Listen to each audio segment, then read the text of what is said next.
حاضر ناظر نور بشر غیب کو چھوڑ شکر کر وہ تیرے عیبوں کو چھپائے ہوئے ہیں۔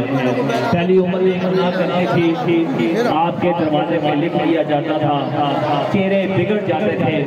اللہ تبارک و تعالیٰ نے حضرت محمد مصطفیٰ صلی اللہ علیہ وسلم کو تمام جہانوں کے لیے رحمت للعالمین بنا کر بھیجا۔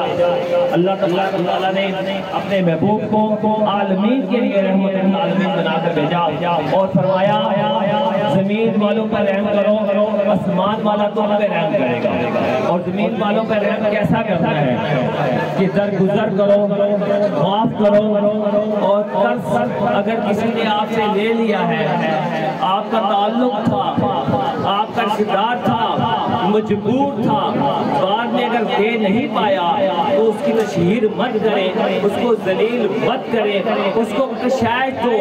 اتنا پیارا ہمارا دین ہے کہ اللہ کے محبوب نے فرمایا کہ اس کو کشائش دو، مہلت دو، یہ ہمارا دین ہے۔ تو دل میں عشق محمد کی بات کرتے ہیں، نور والے آئے کی بات کرتے ہیں، تو آپ جو پیغام لے کر آئے پھر میں وہی کروں گا کہ قرآن کو تھام دو، میری سنت کو تھام دو، قرآن کو تھام دو، اہل بیت کو تھام دو۔ تو کوشش کریں کہ آقا کے دل کی ٹھنڈک کبھی ہوگی آپ ان کی سنتوں پہ عمل کریں گے۔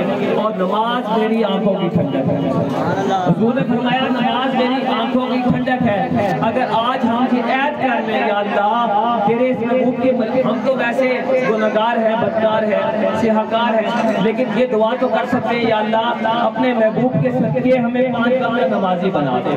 جو سرکار کی آنکھوں کی ٹھنڈک ہے، روز کا میلاد ہے، ہمیں اس میلاد میں شامل فرمائے، بولے آمین۔ ہم نے دعوت دوں گا انجمن غلامان مصطفیٰ جان حافظ اسماعیل صاحب سے۔